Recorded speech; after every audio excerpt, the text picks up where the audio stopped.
compañeros todos. Nosotras somos el grupo 6 y el día de hoy les vamos a realizar un análisis comparativo entre las ciudades de Pucallpa y Manaus.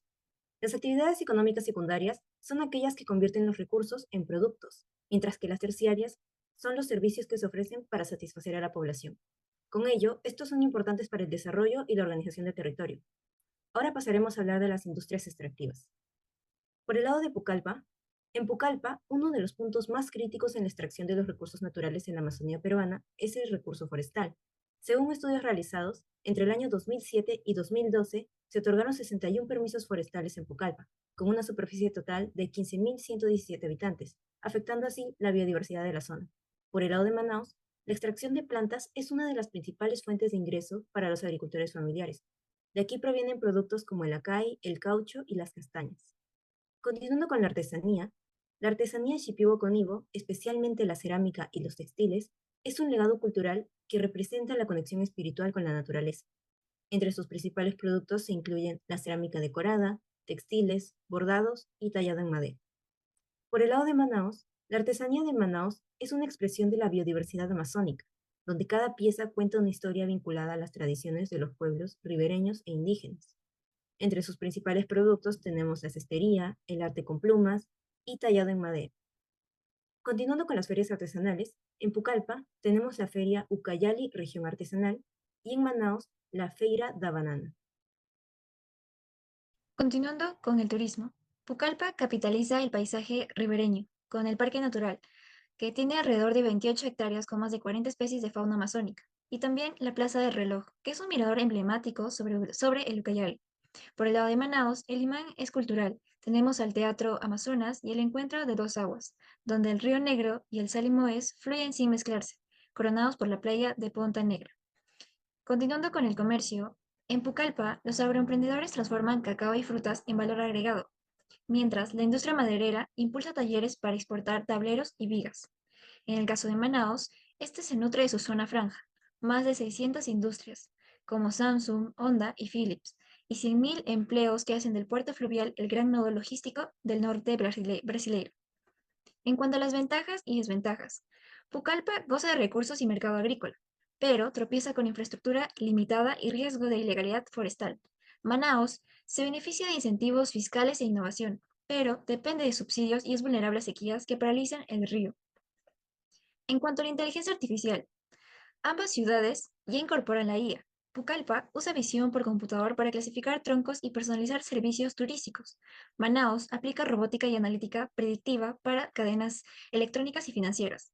Estos contrastes confirman que la Amazonía necesita planificar logística y sostenibilidad antes de que la oportunidad económica se vuelva irreparable o ecológica.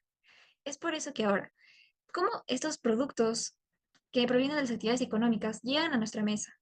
Ahí es donde entra la geografía y la red de transporte urbano.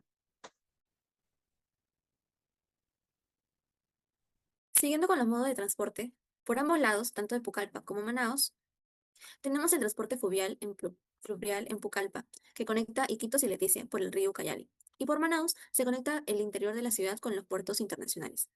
En el transporte aéreo, Pucallpa se conecta principalmente con Lima, mientras que Manaus cuenta con dos aeropuertos. Los pobladores de Pucallpa se movilizan de manera frecuente en motocarros, mototaxis, motos y taxis informales. Es movilidad interna. Y en cuanto a Manaus, sus habitantes hacen uso de taxis, Uber, Moto-Uber y bicicletas. Más por transporte terrestre, en Pucallpa se cuenta con la carretera Federico Basadre. Y en Manaus se hace uso de 1.620 buses aproximadamente, usándose por 900.000 personas al día. Los principales transportes. En Pucallpa, para el comercio local es de mucha importancia las barcazas y lanchas que navegan sobre el río Ucayali. El puerto de Pucallpa es clave para la actividad fluvial. De forma contrastante, en Manaus el sistema de buses urbanos es coordinado por el Instituto Municipal de Movilidad Urbana. Este organismo gestiona la red de buses que conecta gran parte de la ciudad. En planes de movilidad sostenible, Pucallpa avanza con el apoyo del MTC. En 2022 se obtuvo un financiamiento internacional para desarrollar el Plan de Movilidad Urbana Sostenible.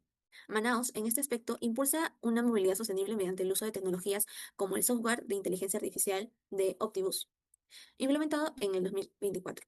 Además, propone la disminución de uso de autos particulares. Siguiendo con el sistema vial, en Pucallpa predomina una cuadrícula sencilla en el centro, mientras que en las zonas periféricas presentan calles irregulares. La red vial es limitada, muchas calles carecen de asfalto y la capacidad por el tráfico es bastante baja, lo que genera una saturación en horas pico. En contraste, en Manaus cuenta con un sistema radial concéntrico, donde las avenidas principales salen del centro y se conectan con anillos viales. Su red es más extensa y asfaltada, aunque también presenta congestión debido a la alta cantidad de vehículos. En cuanto a la inteligencia artificial, en Pucallpa, el Serenazgo y la Policía Municipal la utiliza para identificar narcopistas y mejorar la vigilancia ambiental mediante algoritmos y una visión satelital. Por otro lado, en Manaus, desde 2023, Cinetram emplea tablets y drones en puntos estratégicos de la ciudad para monitorear en tiempo real el transporte público y así optimizar las decisiones. Por otro lado, tenemos población, memoria e identidad, y es muy importante su análisis, ya que para ambas ciudades, Pucallpa y Manaus, enfrentan procesos de transformación, sincretismo y resistencia en un contexto amazónico. Para empezar, hablemos de las culturas habitantes. Tenemos a la población Shipibo-Conibo, ya que es uno de los grupos indígenas más representativos de la región, ya por su arte textil, cerámica y tradiciones chamánicas. En ese sentido, tenemos el quené, que son patrones geométricos usados en cerámica y textilería, y tenemos el chamanismo, la cual se utiliza el ayahuasca. Además tenemos al pueblo Ashaninka, el cual creen en el Paua, dios creador, y una de sus festividades es la danza con máscaras rituales, o sea, máscaras Ashaninka. Por otro lado, en Manaus tenemos a los indígenas del Alto Río Negro, como por ejemplo los Tucano, que practican la exogamia lingüística, y además su mitología gira en torno a la anaconda cósmica. También tenemos a los caboclos, lo cual una de sus festividades es el Bio Bumba, ya que no es una festividad, sino es una tradición que afirma su identidad cabocla. En cuanto a su pasado colonial, la zona donde se encuentra Pucallpa no fue fundada por la corona española, sino que fue explorada y evangelizada por misioneros franciscanos en el siglo XVII. En cambio, en Manaus, el actual territorio de Manaus fue explorado por los portugueses entre 1580 y 1640. Y en ese sentido, en 1669, con la construcción del fuerte de São José de Barra de Río Negro, se comenzó a consolidar asentamientos de comunidades indígenas en la región. En cuanto al espacio sagrado, en Pucallpa tenemos la laguna de Yarinacocha, lo cual no solamente es un eje turístico, sino representa el desarrollo urbano y económico de la región.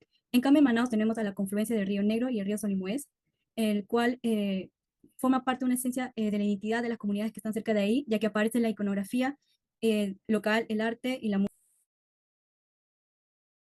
Continuando con el patrimonio del paisaje cultural, tenemos la Plaza de Armas de Pucallpa, construida en la década del 50. Esta representa las costumbres de pobladores mestizos e indígenas.